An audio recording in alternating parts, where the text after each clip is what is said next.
Samuel Luckhurst is with us to talk to us about the situation at Manchester United after their 6-3 defeat in the derby. Samuel, good morning to you. How are you? Good morning. Very well. Thank you for having me on again. The Manchester United fans streaming out before half-time was a picture. It was quite the look. And it was, normally you're like, I can't believe they're leaving. They need to stay and support the team, thick and thin, thin and thinner. And in some ways, they might have been justified. I think this is the 8th time now in the last year that United conceded at least 4 goals in a game. At one point yesterday, City got it to 6-1, so you had flashbacks of 2011. Briefly, there were flashbacks of 1989 and the 5-1 at Main Road. City fans for 11 years have chanted about how it should have been 10, reference to that 6-1 in 2011. And really, yesterday, it probably could and should have been. City eased off. They did show United mercy, believe it or not, even though they pillaged 6 goals against them.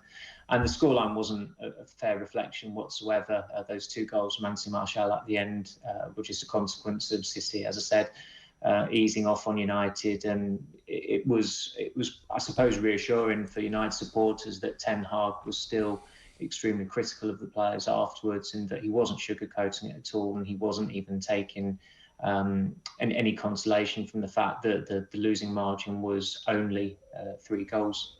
How hard would you be in the players, though, Samuel, in the sense of, did they come up against a literally unstoppable force that were playing with incredible speed, ingenuity and Haaland in the first half, or were United just shite?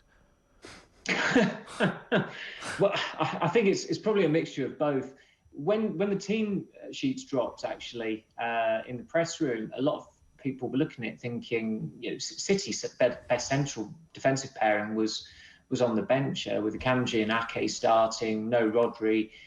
There were a lot of reasons that you could see there for United to actually find City gettable and maybe make hay there. But from pretty much the first kick of the game, I mean, United conceded in the 8th minute. They were lucky not to have been 1-0 down before then when there was that flurry of chances. But I suppose the alarming thing is that there were a couple of things there. United were far worse than they were under Rangnick in March. For an hour of that game, they were pretty decent. Certainly the first half, they put up a good showing. They were 2-1 down. They were still in the game. But that game yesterday, they were cut apart far more. It was much more easier for Manchester City getting through United. And this is a defence that hadn't conceded too many goals in recent games since Raphael Varane came into the team. You have got the mitigation of Varane's injury yesterday, having clearly a massive bearing on the scoreline. Maybe not the outcome. I think City would still have won that game. And also the game plan was not very different at all. In fact, it was almost identical to how United played there under Ole Gunnar Solskjaer. The difference was the 3 times Solskjaer took United there, they won every time. So, I mean, there are a lot of things that Ten Hag has done that have been progressive, and nobody is doubting that he's not a better manager than Solskjaer. He's far more worthy of the role of Manchester United manager. But that game plan yesterday hinged on either a counter-attack or a forward doing something out of nothing. And most of the starting forwards did next to nothing. What's the story with Casemiro? It's been 6 weeks now since he was unveiled by United. And the problem is that Ten Hag has essentially played him out of the team by just not playing him at all. Certainly from the start, there have been 3 or 4 opportunities to start him in Premier League games. I think people were surprised that he didn't start against Southampton, which was 5 days after he was registered as a United player. Then there was another 5-day gap until the Leicester game. He still didn't start in that. McTominay did. And you knew going into the game on Sunday that the team that Ten Hag selected yesterday was as expected. If Rashford was fit, he was always going to start, and it was always going to be the one change from their previous game in Moldova, which was Rashford for Ronaldo. The trouble is that with Scott McTominay, decent though he's been recently, when you've invested £70 million in a defensive midfielder and then 6 weeks later he's still not starting against probably the best front 6 in world football, your preparations there's been a misstep in your preparations there, because as honest a player as McTominay is, and as I said, he has been doing decently recently, if United said to have standards, he cannot be starting regularly because he's not good enough to be a regular starter in a successful Manchester United team. He has done very well to forge a career at the club and play as regularly as he has. And he's endeared himself to 4 different managers now, which is a testament to his attitude. And he has got qualities, there's no doubt about that. But he's not a defensive midfielder. And by not even preparing Casemiro for that game, it's something Sir Alex Ferguson there was a lot of justifiable criticism about Ferguson for his tinkering and his rotating, but he would tell certain players weeks in advance of a game, you are starting in that game, you need to prepare for that game. With Casemiro, he was never going to be starting in that game. And Ten Hag put it down to the day that he arrived, United started winning. Yeah, okay, nobody's disputing that. They did win 4 games on the spin. But Manchester City are a level up, a few levels up from Liverpool, certainly this season, and even Arsenal this season. So you've got to be planning ahead with the right players in place. And yesterday, it was a big problem that the forwards did. People talk about United pressing and looking different team in that sense. They really don't. The forwards gave the midfielders and the defenders no protection whatsoever. And I think at one point in the first half, Ake actually brought the ball into United's half. And I heard some United staff members nearby saying, how was Ake being allowed to do that?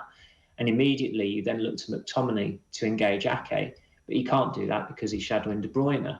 So I'm not saying that Casemiro would have made a tangible difference there yesterday, and he has looked a bit cumbersome at times. But ultimately, he is a player that Manchester United invested £70 million in the transfer window.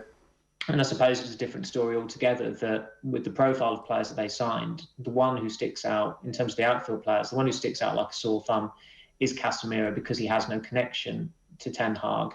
And United said earlier in the summer that they were comfortable of going without signing a defensive midfielder.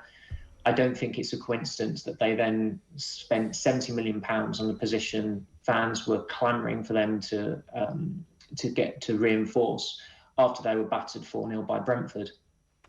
I was asked by Colin, our producer, is it not a question of fitness? But then just checked, and he did 60 minutes against Ghana and 90 minutes against Tunisia, so he's fit. And he played in France as well. It's not like he's gone halfway around the world to Brazil, or he's played in Bolivia, where the climate is problematic. He was playing across the channel. But again, I think Ten Hag made his decision on that team 4 weeks ago, really. The postponements have probably not helped as well. United have had 2 games in the Premier League that they've not played, and they would have certainly had a bearing on his selections for the game yesterday. But that is on him not integrating Casemiro into the starting team. Apart from that, obviously, there's issues around the defence. It turns out again, Varane went off injured.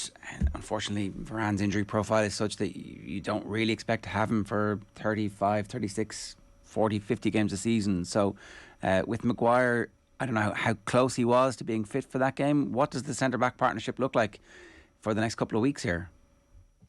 I suppose it will be Lindelof and Martinez. He's not really got much choice there because the other 2 senior centre-backs still at United, it's easy to forget them, are Axel Tuanzebe and Phil Jones.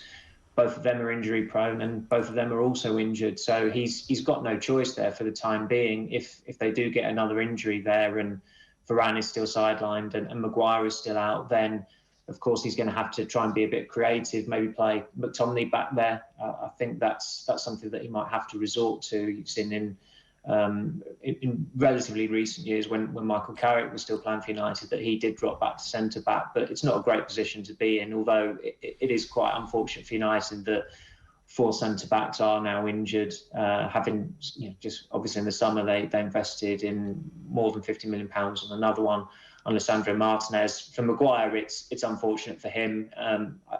There's no real time frame on when he will be back, but it was his choice to play on injured for England in a game that, as competitive and watchable as it was a Nations League game with next to nothing riding on it.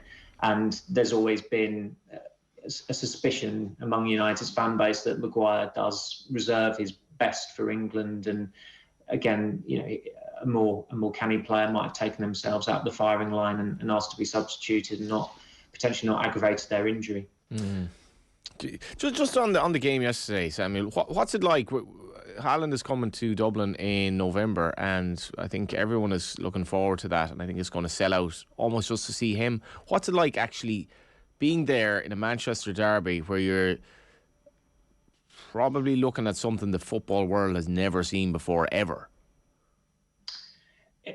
I mean, I knew just from watching him on the telly that he was a generational talent, as everybody does. And when you're actually observing him, I think it was almost the equivalent of Alan Partridge and the chocolate oranges yesterday, and that when United were 1-0 down, they were actually keeping Haaland pretty quiet. But as Partridge himself discovered, even the chocolate oranges were damaged, and Haaland did a hell of a lot of damage yesterday. The second goal he scored, I mean, I think you look back at it and you think, crikey, he's done so well. That's freakish for him to have done that. But when he did it at the time, I wasn't surprised. I don't think anybody was surprised, because he's a freak of nature. This is De Bruyne's pass now. Well, he's also This goal, Ger, is beyond insane though, because he waits. He waits for that ball, and you're talking about this ball is moving at a speed. De Bruyne's delivery is obviously literally inch perfect, but he is waiting for that. Waiting, and then getting a connection. I'm not sure anyone in the world could actually make the connection. I would agree. I think, and a couple of weeks ago when he did the the flying kick backwards with the left foot coming back across himself, I thought, that's wow, that finish is like whatever the gymnastic athletic ability that he has, like the suppleness to be able to do that, and then just to be able to pull out I'm going to slide into this now. It doesn't make any sense. It's like he has an extra skill that other people don't have that gives him. I don't know. I haven't seen anybody as deft at that size ever. He is the complete centre forward in that he's built like a monster, but I mean that whole saying about he's got a good touch for a big man. I mean, he completely dispels that. His touch is perfect. He's lightning quick. He's agile. He's a handful in the air. He's a handful on the deck. I'm struggling to see a single weakness in his game. He looks like one of those strikers who's just been built in a lab, really. I don't think there's a single weakness about him. What does it mean for English football, though, Samuel, in the sense that he's young, so if he stays relatively fit, like, it's almost impossible to see what happens other than... But he's only going to stay 3 years, as Dad told everybody yesterday. Yeah. What's the feeling like? What's the feeling even in Manchester yesterday where, I guess Man City they're probably thinking now, we're not going to lose a league as long as he's here. Liverpool are completely faded. Is this good for the game? Because I love watching him, but obviously you want competition. You certainly do, and he might be the difference in the Champions League for them, in that has been the one trophy that's eluded Guardiola in the last 6 years that he's been there. He's had some brilliant strikers in that time. I mean, Jesus, okay, he's gone up a level at Arsenal where he's the main man, but he was a decent backup man. Aguero was a great player for City, but Haaland is a different level. The rate he's scoring is just terrifying, and he terrifies opponents, as you saw yesterday. And I think from English football fans' perspective, who aren't Manchester City fans, they'll have to hope that what his father said about him having a shelf life of 3 or 4 years at each club turns out to be correct. But what you notice with City is that their best players, the majority of them, don't tend to leave early. They tend to stay there a fair old while. With Raheem Sterling, he was there for 7 years. I know that flew by, but I suppose when he signed for them at the time, you wouldn't have necessarily thought he would have been there for 7 years. Kevin De Bruyne has been there for 7 years, and you'd have thought maybe a couple of years ago that maybe there was a time coming up for him to move on to one of the more historically famous clubs. But City do an extremely good job of keeping the best players they have there. Bernardo Silva has looked to get out a couple of times, I think, but he's still there. He's still starting. He's still a world-class player for them who would walk into just about any other team in the world. That culture and that environment that they cultivate there is just a dream for any professional footballer. And obviously, it does help having Pep Guardiola as the coach as well. But it's not easy playing for Guardiola. He's incredibly demanding. He even said yesterday, like, perfection doesn't exist, but that doesn't stop him from striving for it. every day, every training session, every game. And you look at him yesterday, and at times you'd have thought he was the one who was getting a 6-1 drubbing. They couldn't do anything to satisfy him during that game. And apart from scoring, he looked absolutely jubilant. He was absolutely jubilant when they scored. But apart from those moments, he was being as critical as anybody in the stadium. And that's what separates him from just about every other manager in the world. And that's what separates City from every other team in the country, at the very least. What did you make of the comments from Ten Hag about not putting Ronaldo on because of his great career? Well, that was to my question, and I was slightly taken aback by it. I don't think anybody really truly believes that. He would rather play Marcus Rashford and Anthony Martial. I think he'd probably rather play Anthony Elanga as well, if given the choice. And he did that against Liverpool in August when Ronaldo was taken out of the team and Elanga lined up on the left. He prefers flexible forwards. Ronaldo doesn't fit into that way of playing. Obviously, when you don't play Ronaldo in a derby and you do use your 5 substitutes and he's unused, that is a story in itself, because it's Ronaldo. And it's unfortunate for Ten Hag in a way, because he has got enough on his plate. And however he answered that question, he was not going to satisfy anyone really. But when you look at that situation, the way it's developed, United didn't get a good enough offer to sell Ronaldo, and the clubs that looked at him, considered him, never made the offer, whether it was Chelsea or Bayern Munich or Atletico Madrid. Can you explain that, Samuel, actually? What was a good enough offer then? Because in my mind it would have been just get rid of him. I mean, it's easier said than done in that, the clubs didn't want him. Tuchel didn't want him at Chelsea, and look how that's turned out. Obviously, Tuchel's not there anymore. There was a hell of a lot of resistance from Atletico Madrid internally, as well as their supporters as well, that you'd have seen, who were very visible in protesting against the very possibility of Ronaldo going there. Bayern Munich maybe could have done with him in hindsight, given the way that they've started this season, but they didn't make an offer. They were complimentary about him, but there was never a serious discussion there. I think the only concrete offer came from the Saudi Arabian club, and Ronaldo doesn't want to be going off to Saudi Arabia at this stage of his career. So this is what I'm struggling with here. Could Manchester United have actually gotten rid of Ronaldo or no? I think if they, I mean, the other issue you have with it is that United are historically abysmal at selling players, and the wages Ronaldo is on, I just think it was nigh on impossible to do it this summer.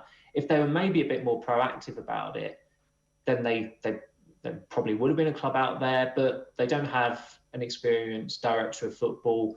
After the first 2 games of the season that they'd lost, they only had made 3 signings at that point, and the focus was very much on incomings at that stage. And where Martial was injured at the start of the season, they couldn't really just get rid of Ronaldo when he was their best player and top scorer last season, when they were struggling for goals and they were in complete disarray at that point. But if they had better forward planning in place and were dealing with these issues earlier in the summer, that was the time to do it. And that's something that's been a failing of United almost every year. They do leave far too many big decisions in the transfer window until the final month of the window. At that point, the season has started, and there are a hell of a lot more nuances to factor into the decision-making process.